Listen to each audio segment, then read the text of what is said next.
Što radiš sad? Pobjedio si. Osveti mi se.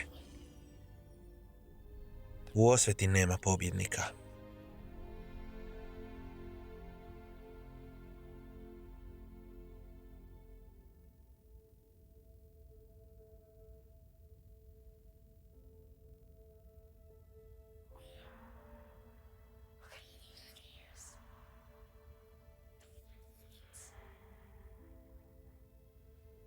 Posljednji put kada sam ovako sjedio pod zvijezdama,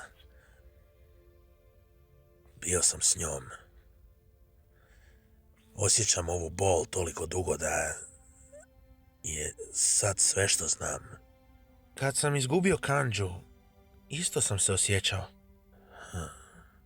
Je li te bol s vremenom napustila? Nije.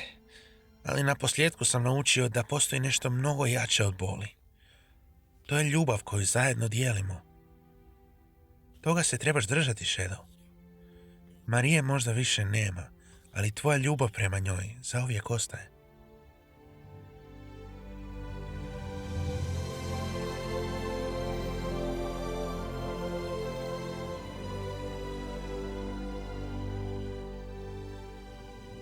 Svjetlost sja, čak i kad zvijezde više nema.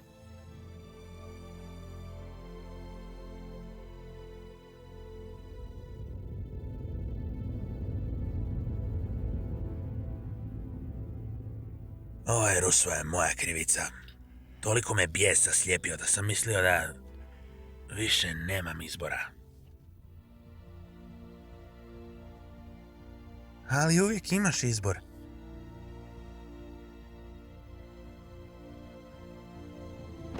I odabrat pravi nikad nije lako.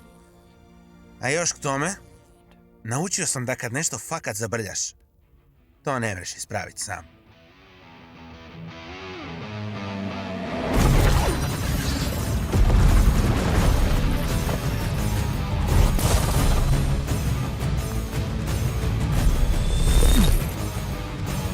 Moram bit brz.